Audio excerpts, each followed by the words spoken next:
was catching up with an old client recently, and we were talking about, life outside of work and family, what was happening at the time, and she shared that she just spent the last few days, day and night, at the vet clinic with her rabbit. And she said that it was touch and go, that she wasn't quite sure if the rabbit was going to make it. And I mean, I felt for her because she was clearly very close to her pet rabbit. And I didn't realize the significance of this, but she said by the time you realize a rabbit is sick, this is a very unique quirk of rabbits as animals, by the time you know they're sick, it can often be too late to do anything about it.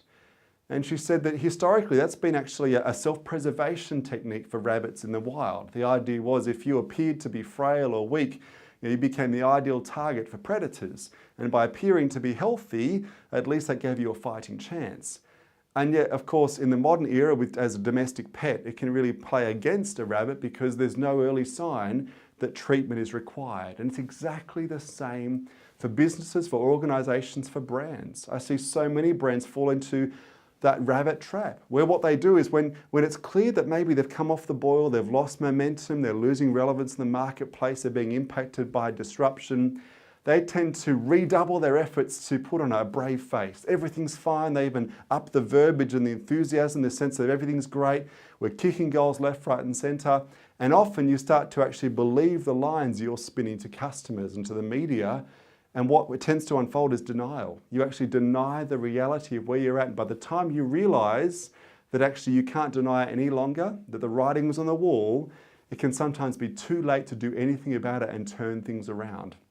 It reminds me, in fact, of Ernest Hemingway's quote about how a man goes broke, gradually, then suddenly. And it's often the same in business. When you see businesses fallen over, filed for bankruptcy, the interesting thing is you look at them and say, gosh, up until a few weeks or months ago, they look like the picture of business health. In fact, they even seemed to believe that everything was fine, and then all of a sudden, things started to fall apart rapidly.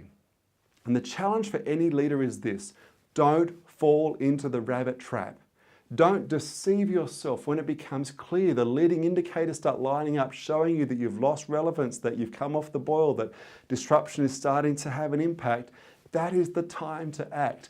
Don't deny, don't dismiss, don't externalize a threat and say, oh, see, it's just a cycle in the economy. We've seen it happen before. Just ignore it. It'll come back. Things will be fine, because that is the time to act. Now, this is a real challenge. It's a real challenge when you see those early signs, because in many cases you want to embrace denial, but as well, in a sense, when times seem good and you've only got a couple of early indicators that things aren't the way they ought to be, it can be challenging to reinvent a business, because the case could be made that everything is basically okay.